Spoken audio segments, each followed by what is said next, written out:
News room live sponsored by Chandragupta academy, top floor, Rama Govind palace, Rewa. नमस्कार, Vindhya times में आपका स्वागत है। प्रदेश की 4 बड़ी खबरों के साथ हाजिर हुए हैं। पहली बड़ी खबर की बात करते हैं। आज शिवराज कैबिनेट की बैठक हुई जिसमें कई महत्वपूर्ण प्रस्तावों को मंजूरी मिली है।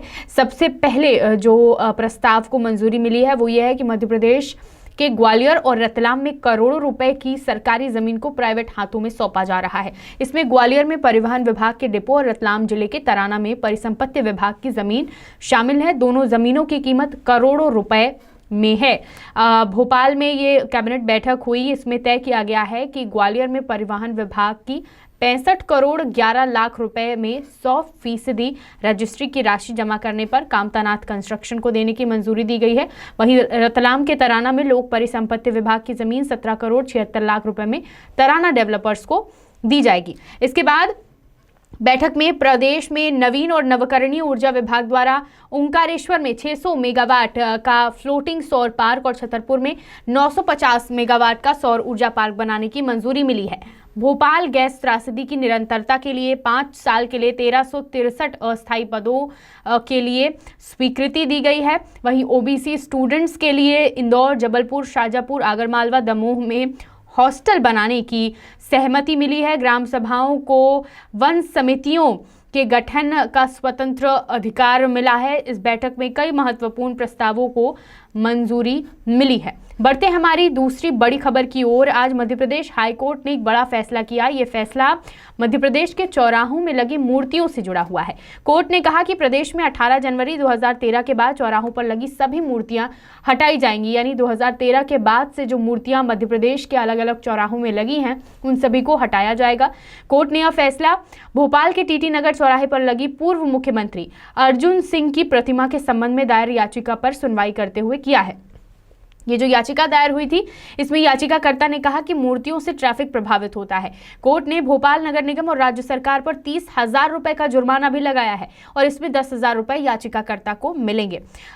ये जबलपुर निवासी सोशल वर्कर ग्रीष्म जैन की ओर से हाईकोर्ट में जनहित याचिका दायर की गई थी। इस पर कोर्ट ने सुनवाई की। टीटी नगर में नानके पेट्रोल पंप के सामने चौक पर पूर्व सीएम अर्जुन सिंह की मूर्ति लगी हुई है, प्रतिमा लगी हुई है और याचिका में कहा गया कि ये प्रतिमा 18 जनवरी 2013 के बाद लगाई गई है।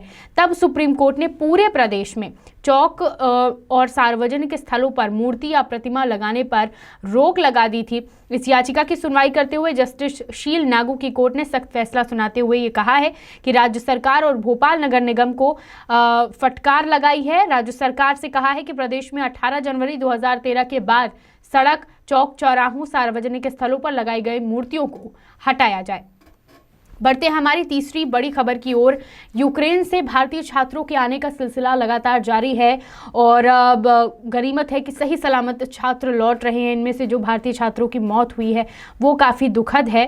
इस बीच मध्य प्रदेश के जो छात्र हैं वो भी एक एक कर वापस आ रहे हैं, वतन लौट रहे हैं, लेकिन उनके सामने एक बड़ा संकट है। एक चिंता की बात है कि अब क्योंकि वो मेडिकल की पढ़ाई, इंजीनियरिंग की पढ़ाई करने गए थे और बड़ी संख्या में मेडिकल के छात्र यूक्रेन से वापस लौट रहे हैं, तो अब यहाँ पर भविष्य की चिंता उन्हें सताने लगी है। सवाल उठ रहे हैं कई कि यूक्रेन में पढ़ाई कर रहे छात्रों की पढ़ाई का अब क्या होगा, क्या वो यूक्रेन वापस जा पाएंगे, कॉलेजों की क्या स्थिति रहेगी, ऑनलाइन क्लास लगेगी या नहीं, या फिर ये युद्ध कब तक चलेगा, स्थितियाँ कब तक नॉर्मल हो पाएंगी। कई सारे सवाल हैं और इस बीच ग्वालियर के 2 छात्र यूक्रेन से सकुशल स्वदेश लौटे हैं। उन्होंने भारत सरकार का धन्यवाद किया है और इस बीच एक सवाल भी खड़ा किया है कि यूक्रेन के जो हालात है और भारत का यूक्रेन के प्रति जो रवैया है अब उससे अब लगता नहीं है कि वो लोग हमें स्वीकार करेंगे। ये ग्वालियर के एक छात्र का कहना था।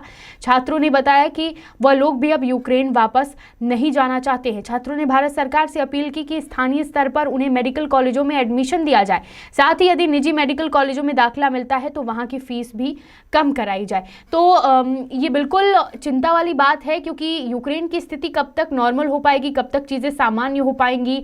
जिस तरीके से वहाँ पर युद्ध की स्थिति बनी हुई है और लगातार हमले हो रहे हैं, इससे वहाँ के लोगों का और जो भारतीय लोग थे वहाँ पर उनको अभी ये चिंता ज़रूर सता रही है कि अब उनकी पढ़ाई का क्या होगा, क्योंकि वो स्पेशली पढ़ाई के लिए वहाँ गए थे, वो रुका हुआ है और आगे अब क्या होगा, उनकी भविष्य की चिंता उन्हें सताने लगी है। इस बीच ये भी खबरें हैं कि भारत सरकार यूक्रेन से लौट रहे छात्रों को भारत में ही मेडिकल कॉलेजों में दाखिला दिलाने की तैयारी कर रही है। इसके तहत सरकार foreign medical graduate licentiate regulation FMGL act में बदलाव करने पर विचार कर रही है। इस एक्ट के तहत विदेशों से मेडिकल की पढ़ाई कर रहे छात्रों को पढ़ाई, ट्रेनिंग और इंटर्नशिप विदेशों से ही करनी होती है, लेकिन अब यूक्रेन संकट के बाद सरकार इस प्रावधान में बदलाव कर सकती है, जिससे यूक्रेन से लौटे छात्रों को भारत के कॉलेजों में एडमिशन मिल सके। तो देखना होगा ये खबरें, मतलब भारत सरकार क्या फैसला करती है, किस तरीके से जो यूक्रेन से छात्र लौटे हैं उनकी पढ़ाई प्रभावित ना हो, उनका भविष्य प्रभावित ना हो, इसके लिए भारत सरकार क्या कदम उठाती है ये देखना होगा। बढ़ते हैं हमारी चौथी और आखिरी खबर की ओर। मध्य प्रदेश को इजराइल की तरफ से एक बड़ी सौगात मिल रही है। इजराइल मध्य प्रदेश के छिंदवाड़ा और मुरैना जिलों में 2 कृषि उत्कृष्टता केंद्र स्थापित करेगा। इजराइल के काउंसलेट जनरल कोबी शोशानी ने मुख्यमंत्री शिवराज सिंह चौहान से आज मुलाकात की और उन्होंने मध्य प्रदेश की प्राकृतिक सुंदरता की काफ़ी तारीफ की है। इजराइल के काउंसलेट जनरल कोबी शोशानी मुख्यमंत्री को उन्होंने बताया कि इजराइल भारत में 29 कृषि उत्कृष्टता केंद्र यानी एग्रीकल्चर सेंटर ऑफ एक्सीलेंस स्थापित कर रहा है, जिसमें से 2 केंद्र मध्य प्रदेश में स्थापित करने का उनका प्रस्ताव है। इसमें छिंदवाड़ा में संतरा उत्पादन और मुरैना में सब्जी उत्पादन को बढ़ावा दिया जाएगा। काउंसलेट जनरल ने बताया कि इजराइल में मध्य प्रदेश के कृषि और उद्यानिकी विभाग के अधिकारियों को एक पखवाड़े के विशेष पाठ्यक्रम प्रशिक्षण दिया जाएगा और उन्होंने ये भी बताया कि मध्य प्रदेश कृषि क्षेत्र में हुए विकास की उन्होंने काफ़ी सराहना की। उन्होंने कृषि सहित सिंचाई, उद्योग, व्यापार, वाणिज्य क्षेत्र में इजराइल द्वारा पूर्ण सहयोग का आश्वासन भी दिया है। तो मध्य प्रदेश के छिंदवाड़ा में इस तरह यहाँ की प्राकृतिक सुंदरता की तारीफ इजराइल द्वारा की गई है। आज की 4 बड़ी खबरें। तमाम खबरों के लिए देखते रहिए विंध्या टाइम्स। बहुत बहुत धन्यवाद। News room live sponsored by Chandragupta academy, top floor, Rama Govind palace, Rewa.